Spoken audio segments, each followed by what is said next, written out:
Hello guys, welcome to అనేది vlog. ఈ వ్లాగ్లో మనం వచ్చేసి విజయవాడలో ఉన్నటువంటి ఉండవల్లి కేవ్స్ దగ్గరికి అయితే వచ్చాం అనమాట. సో ఇటుకుండా వెళ్తే విజయవాడ వస్తుంది.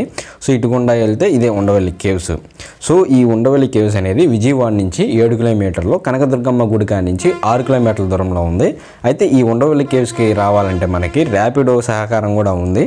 సో ర్యాపిడోలో రావచ్చు. ర్యాపిడోలో 80 రూపీస్ అయితే తీసుకుంటారు. సో ఇక్కడ వచ్చేసి టికెట్ తీసుకున్నాను 25 రూపీస్ పెద్దలకైతే, పిల్లలకైతే ఫ్రీ, కెమెరాలకు ఫ్రీ, ఈ ఫారినర్ వాళ్ళకైతే 300 తీసుకుంటున్నారు. ఇదిగోండి గుహ లోపలగా ఉండవల్లి. సో ఇవన్నీ కూడా ఈ కొండ రాళ్లతో ఏర్పాటు చేసిన బ్రిక్స్ అన్నమాట. సో వాటిల్నే స్టెప్స్ మాదిరికి కూడా ఏర్పాటు చేశారు. ఈ స్టెప్స్ ఎక్కేటప్పుడు మనకి రైట్ సైడ్ కానీ లెఫ్ట్ సైడ్ కానీ అందమైన పూల మొక్కలు వేశారు. చాలా చిన్న చిన్న పూలు అయితే కనిపిస్తున్నాయి. మొత్తం ఒక కిందకి ఏటవాలుగా అయితే ఉంది. అలాగే ఇక్కడ కపుల్స్ కూర్చునేదానికి బెంచీలు, మొత్తం పెద్ద పార్క్ లాగా చాలా బ్యూటిఫుల్గా అయితే ఉంది. ఇదే ఉండవల్లి మెయిన్ కేవ్స్. ఇలాంటి కేవ్స్ ప్రపంచంలో కల్లా 3 ఉన్నాయి. ఒకటి వచ్చేసి అనంతగిరి తెలంగాణ, 2 మన ఉండవల్లి విజయవాడ, 3 అనంత పద్మనాభ స్వామి గుడి 20 అడుగుల విష్ణు విగ్రహం అయితే ఉంది, ఏకశిలా విగ్రహం. అలాగే ఇదంతా కూడా ఏకశిలా కొండ, ఒకే కొండలో ఇన్నైతే చెక్కారు. ఇది కొండ. ఇక్కడ వచ్చేసి ఆ కొండనే పిల్లర్స్ టైపులో, స్లాబ్ టైపులో, అరమార్ టైపులో, అలాగే లోపల విగ్రహాలు అన్నీ కూడా నీట్గా అయితే చెక్కారు. లోపలంతా కూడా గబ్బిలాలు స్మెల్ అయితే భయంకరంగా వస్తుంది. ఇది విషయము. లోపల చూసుకుంటే ప్రతి ప్లేస్లో అక్కడ లోపల వచ్చేసి ఋషులైతే మునులైతే తపస్సు చేసుకునే ప్రదేశం అన్నమాట ఇది. సో అక్కడే చాలా విగ్రహాలు అయితే చెక్కారు రాతిలో. సో మీరు చూసుకున్నట్లయితే పిల్లర్లు కూడా చూడండి, అది ఎటువంటి కట్టిన నిర్మాణం కాదు, అన్నీ కూడా చెక్కినవేను. సో ఇది ఫస్ట్ ఫ్లోరు. ఇక్కడ నుంచి మనం బయట వ్యూ చూసి పైకి అయితే వెళ్దాము. సో ఫస్ట్ అయితే ఇక్కడ నుంచి కిందకి స్టెప్స్ ఉన్నాయి చూడండి. ఆ పైన కూడా ఇంకో గుహ అయితే ఉంది. సో అక్కడికి కూడా వెళ్దాము. దారి అయితే లేదు. సో ఇది ఒక సొరంగ మార్గం. సో ఇక్కడ నుంచి మొత్తం 3 సొరంగ మార్గాలు అయితే ఉన్నాయి. ఒకటి వచ్చేసి కనకదుర్గమ్మ గుడి దగ్గరికి, ఇంకోటి వచ్చేసి కొండపల్లికి, ఇంకోటి వచ్చేసి మంగళగిరిలో ఒక టెంపుల్కి. ఈ 3 దిక్కులకైతే సొరంగ మార్గం అయితే ఉంది. సో ఇప్పుడు మనం పై ఫ్లోర్కి అయితే వెళ్దాము. ఇది కింద ఫ్లోర్ కంప్లీట్ అయిపోయింది. ఈ స్టెప్స్ ద్వారా పై ఫ్లోర్కి అయితే వెళ్దాం. సో ప్రతి దిక్కడైతే ఇవన్నీ కూడా పురాతన కాలం నాటిదే. క్రీస్తు శకం 406వ సంవత్సరం నుంచి 600 చిల్లర సంవత్సరం వరకు అయితే చేశారు. ఇది వచ్చేసి సెకండ్ ఫ్లోరు. సో దీనిపైన ఇంకో ఫ్లోర్ కూడా ఉంది. మొత్తం 3 ఫ్లోర్స్ అయితే ఇది. ఇంకో ఫ్లోర్కి కూడా వెళ్దాము. ఫస్ట్ కింద ఫ్లోర్లో లవర్స్ ఉన్నారనమాట. సో వాళ్ళని డిస్టర్బ్ చేయకుండా ఉండేదానికోసంగా మనం 3rd ఫ్లోర్కి అయితే వెళ్దాము. సో 3rd ఫ్లోర్కి అయితే వచ్చేసాము.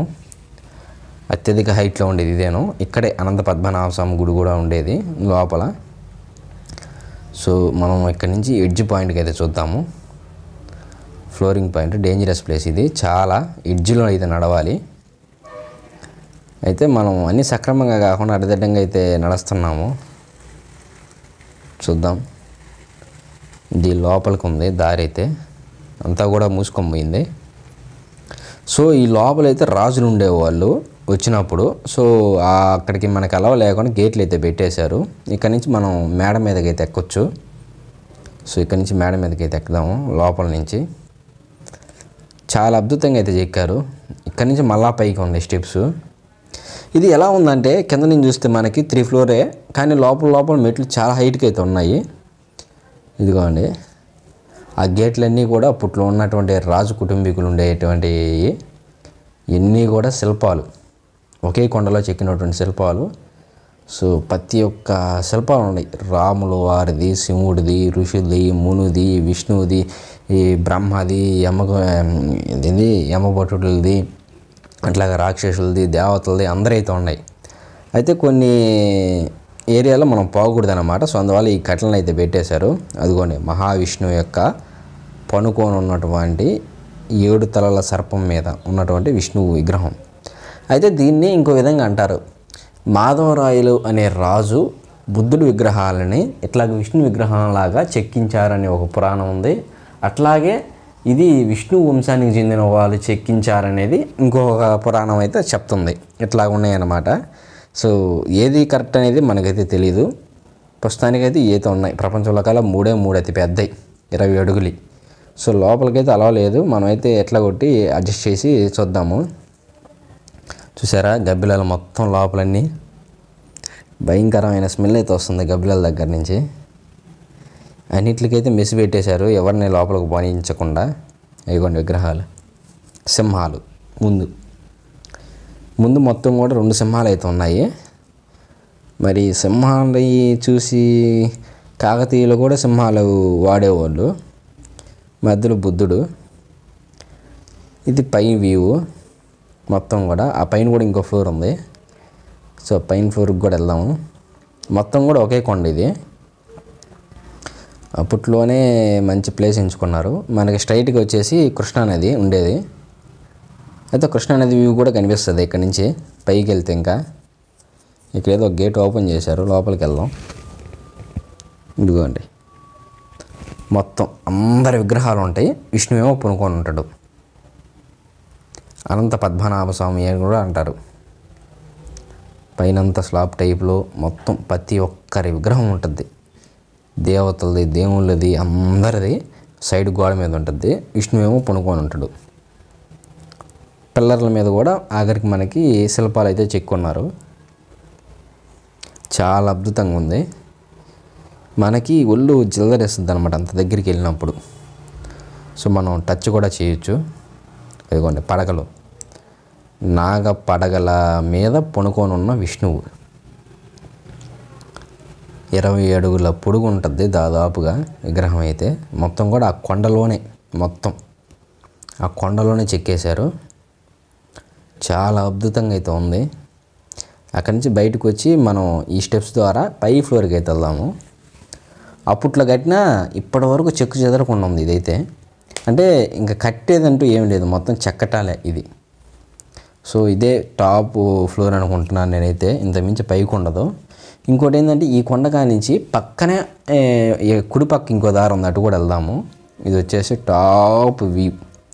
ఇంకా దీనిపైన లేదు, దీనిపైకి ఎక్కాలన్నా రిస్కేను. దీనిపై నుంచి గుహ అయితే ఉంది, సొరంగ మార్గం. కానీ మనం వెళ్ళకూడదు. అదిగొండాడ నో ఎంట్రీ బోర్డు అయితే పెట్టేశారు, పైకి ఎక్కకూడదు అనేసి. సో మనం ప్రయత్నించ కూడా కరెక్ట్ కాదు. ఇవన్నీ కూడా వాళ్ళు ఉండేదానికంట, రాజులు ఉండేదానికి చిన్న చిన్న విశ్రాంతి సలహాలు లాంటి. అట్లాగే వాళ్ళు తపస్సు చేసుకునేదానికి వాటికి. అలాగే సిపాయిలు కూడా ఉండేదానికి. ఇది ఒక చిన్న కోట అయితే బాగుంది. మొత్తం కూడా ఒక 30 మినిట్స్ 20 మినిట్స్లో విజిట్ చేసేయచ్చు విజయవాడలో ఉన్న వాళ్ళు ఎవరైనా కానీ. ప్రతి దగ్గర నో ఎంట్రీ బోర్డ్స్ అయితే పెట్టేశారు. మరి పైన ఏముందో నాకు తెలిసి గుహలు ఉంటాయి. సో చాలా అద్భుతంగా అయితే కనిపిస్తుంది. బాగుంది. మొత్తం చుట్టూరు వ్యూ అయితే పొలాలది. ఫ్లాగు ఇటు సైడ్ ఉన్నాయి. సో అటు సైడ్ కూడా వెళ్దాం మనం. అటు సైడ్ అదిగో మనుషులు కనిపిస్తున్నారా, అక్కడి నుంచి ఉంది రూట్ అయితే. ఇది ఉండవల్లి కేవ్స్ది కంప్లీట్ వ్యూ. మనం కింద మార్గం ద్వారా అవతల సైడ్కి వెళ్దాము. అవతల సైడ్ కూడా కొన్ని గుహలు అయితే ఉన్నాయి, అది కూడా మీకు చూపిస్తాను. మార్గ మధ్యలో వెళ్ళేటప్పుడు చూడండి చిన్ని పూలు ఎంత చక్కగా కనిపిస్తున్నాయా. సో ఈ రూట్ గుండా అయితే వెళ్ళాలి మనం. ఈ రూట్ గుండా చాలా దూరం అయితే ట్రావెల్ చేయాలి. ఇక్కడ వచ్చేసి వాష్రూమ్స్ ఉంటాయి. సో ఈ కొండలో గుండా వెళ్ళాలి మనం పైకి వెళ్తే ఇక్కడ కనిపిస్తుంది. అడవిలో కొంచెం బాగుంటుంది, చల్లగా ఉంటుంది ఈ కొండ కాడ. అయితే ఇక్కడ స్నాక్స్ ఐటమ్స్ కూడా బయట దొరుకుతాయి, లోపల ఏమి ఉండదు. పెద్దగా మనకి విజిట్ చేసేంతగా ఏమి ఉండదు. జస్ట్ క్యాజువల్గా ఒక 30 మినిట్స్ అట్లాగా సరదాగా వెళ్ళేసి రావచ్చు. సో చెట్లు అన్నీ రకరకాల చెట్లు అయితే ఉన్నాయి. బాగుంటుంది లొకేషను. ఇదిగోండి రాళ్ళని చెక్కారు అట్లాగా స్టెప్స్ టైప్లో. దాన్ని పాక్కుంటూ వెళ్ళొచ్చు. కొంత దూరం వీళ్ళు వచ్చేసి రాళ్ళని పేర్చారు సిమెంట్తో. సో దానికన్నా వాళ్ళు వేసినవి బాగున్నాయి. ఆ రోజుల్లో కొండని చెక్కింది. ఇదంతా కూడా ఒకటే కొండ. అయితే ఇక్కడ ఏముండదు, ఆడ ఒక చిన్న గుహ మాదిరిగా ఉంటుంది. అట్లాగే ఆంజనేయ స్వామి విగ్రహం, ఇది కూడా ఏకశిలా విగ్రహమే చెక్కిందారు. సో అక్కడి నుంచి ఇంకొంచెం రౌండ్ తిరగాలి. కెమెరా పెట్టాలంటే భయం వేస్తుంది. సో ఇక్కడ కూడా సిపాయి ఉండేదానికి. ఇటు సైడ్ కూడా చిన్న గుహలు. స్టెప్స్ చూడండి ఒకసారి. సో మొత్తం కూడా భటులు సిపాయిలు వాళ్ళు ఉండేదానికి. అంటే విజయవాడ కాడి నుంచి వచ్చేటప్పుడు ఫస్ట్ కనిపించే గుహ అయితే ఇది. సో ఇక్కడి నుంచి ఆ విజయవాడ మార్గం గుండా ఎవరైనా వస్తున్నారా ఏందనేసి చూసుకునే దానికోసంగా ఇక్కడ ఈ కొండను అయితే ఏర్పాటు చేశారు. ఇందులో కూడా చాలా బొక్కలు అయితే బాగున్నాయి. సో చాలా బాగుంటుంది ఈ లొకేషన్ అయితే. రహస్యంగా లోపల నుంచి చూస్తే మనకు మొత్తం వ్యూ కనిపిస్తుంది. సో అట్లాగే కెనాల్ కూడా కనిపిస్తుంది చూడండి మనకైతే. అయితే బయట నుంచి చూస్తే లోపల ఉండేవాళ్ళు కనిపించరు, అదే ఈ గుహల యొక్క స్పెషాలిటీ. సో అట్లా ఉంది, పిల్లర్స్ అన్నీ బాగున్నాయి. ఇక్కడ నుంచి మనం కిందకైతే వెళ్దాం ఇంకా. సో ఇలాంటి వీడియోలే కాదు, మనం రీసెంట్గా తెలంగాణ అట్లాగే కేరళ, కర్ణాటక, తమిళనాడు ఇవన్నీ కూడా తిరిగాము. సో ఇవన్నీ తిరిగేసి వచ్చేసాము కూడా. సో అవన్నీ వీడియోస్ మన ఛానల్లో ఉన్నాయి, ఒకసారి వెళ్ళి చూడండి. సో అట్లాగే ఇక్కడ నుంచి కిందకి వెళ్ళేసి మనం ఏరే లొకేషన్కి అయితే ఎత్తుక్కోవాలి. సో అక్కడ కనిపిస్తుందా అది ఎంట్రన్స్. సో ఎంట్రన్స్లోంచే మనం ఎగ్జిట్ కూడా అవ్వాలి. ఇది వచ్చేసి కొద్దిగా జారుడు గుణం కలిగినటువంటి రాళ్ళు ఉన్నాయి ఇక్కడ. సో సపోర్ట్ రాడ్ ఇచ్చాడు మనకైతే, చాలా జాగ్రత్తగా పట్టుకొని అయితే దిగాలి. సో అంతటితో వీడియో సమాప్తం. నెక్స్ట్ వీడియో కోసం మన ఛానల్లోకి వెళ్ళి చెక్ చేస్తూ ఉండండి. Tata, bye bye, good bye, see you.